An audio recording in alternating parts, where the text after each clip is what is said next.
How's it going, traders? It's the Pulp of Wall Street back with another weekend review. Today we're going to look at my top sector charts going into next week, as well as some updates. Make sure you hit the like button below on this video, and if you enjoy this content, I would love to have you subscribe to my channel. Feel free to watch this video on 1.5 speed if you feel like I'm talking too slow. And keep in mind, I'm not a financial advisor. This is not financial advice. I'm only doing this for educational purposes only. So I'm traveling this week, so I apologize for the audio quality. It's not my standard mic. But let's dig into the charts. So first up, we've got the DIA. This is your Dow Jones Industrial Average. Of course, we are charting it on the weekly time frame, with our blue line being our 50 simple moving average and our red line being the 200 simple moving average. So you can see we had a TTM squeeze fire to the downside, and obviously we've got a pretty big move here. I had my initial target zone right at this 382 retracement at 297.97. We closed at 298.72. We also have a rising 200 simple moving average right at this level, so nice confluent zone for a potential bounce. So let's see, now that we have PPI, CPI, FOMC, and the quad witching on this past Friday out of the way, let's see if this now turns into a potential counter trend move, counter trend rally, where we see a move off of the bottom of the channel and potentially back up to this supply zone here. In bear markets, you do get these swift rallies, and that's potentially what I'm looking for. The market obviously looked very weak last week, so let's see if we do get that bounce. And the other thing I noted, you can see a series of higher highs here, and then you have a lower low, and another lower low. So we've got this massive broadening formation. If we lose this 50 simple moving average in the next couple of weeks, I would be targeting 275 and then potentially 253 to 250 to the downside. Very possible, and it can come, this year on the Dow Jones. So let's take a look at our next index. This is SPY. And what we're going to do here, we're going to anchor to our COVID lows.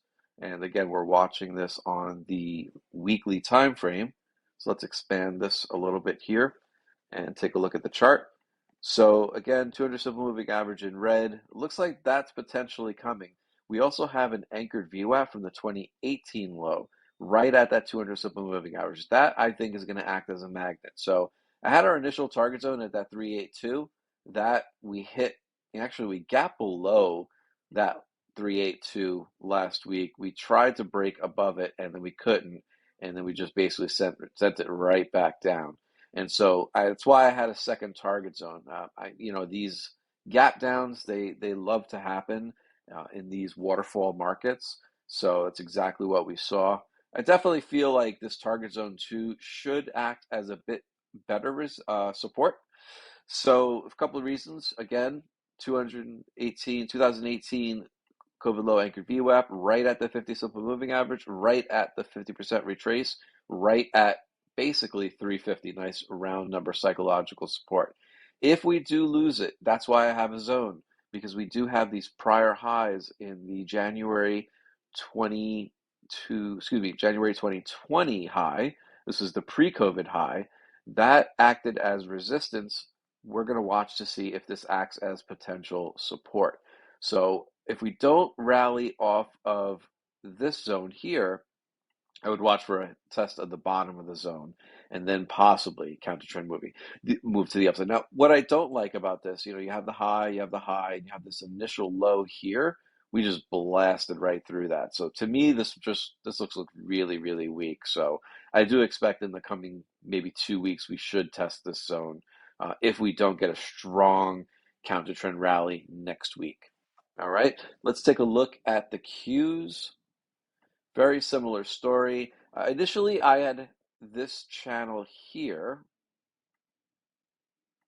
right? But we lost that channel. And so now what I'm looking at potentially is a falling wedge. So you have a low, a low, a low, a low, and then a high, a lower high, a lower high, and it's compressing. And so you get this compressive action within the triangle or the falling wedge here. And so you wait until you come to the apex of the triangle. Generally, these falling wedges, they do reside, or they do resolve, I should say, to the upside. So what I'm watching, we're coming into this 200 simple moving average. So watch next week if we come into that 200, watch for a reversal off of that. We also failed at the 2018 COVID low, excuse me, the 2018 anchored VWAP low. If we fail at the 200 simple moving average, then I would see possibly a move to the 2016 anchored VWAP at around 227. Right now, that 258, that 618, right at that 200 simple moving average, that should act as a good support initially. So let's see if we do test that next week. Next up is IWM. Small caps definitely feel very weak here, much like the rest of the market. And let's just see where we're at here. So you saw prior support, excuse me, prior resistance. Let's show that gap up here, right, in late 2020. And now you see this gap that formed right there. Guess what we filled? We filled that gap. All gaps generally get filled. Not all the time, not 100% of the time, but I would say like 95% of the time, gaps get filled. And so we got a gap fill almost, 2 years later after we made that gap up. So what I'm watching here, we've already lost to 50. We've already lost to 200. Now we have this 2016 anchored VWAP low right here and the 618 retrace at 152 below. I think that's where we're headed. Watch for a potential reversal off that zone. All right, next up is the dollar index. So long as the dollar is inflated or high, the market's going to continue to drop. So what I'm watching for is the dollar under 103.815. You can see it's acted as resistance for the last 5 years, right here, and then we broke above it and failed, and then we broke above it again. So if the dollar continues to make moves higher, the market will continue to fall. It's just the nature of the relationship between the two. Now, only two sectors on watch for me right now that showed any kind of relative strength in the last few weeks. So the first one's going to be KWEB. This is your Chinese stock ETF. So you have 6 weeks green here. Right, with the exception of last week, actually, you know what? For the last 3 weeks, basically spinning tops, and so that's a lot of indecision. However, we've continued to close green. So the other thing is we broke out over this downtrend line. So that's pretty good sign. The other thing I'm watching here is 31.47. You could see back here a lot of bounces off this zone.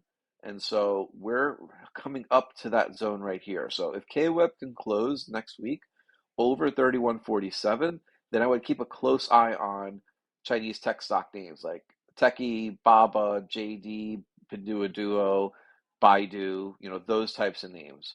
Let's see if we anchor to our prior swing high. You can see we're in a pretty big demand zone here. What I would watch for potentially, if we could break that level, I would watch for a move up to this supply zone, which coincides with our declining 200 simple moving average. Now, of course, we're going to contend first with this declining 50 simple moving average. I think that would be my first target to the upside. But over that, I would watch for a move up to the supply zone.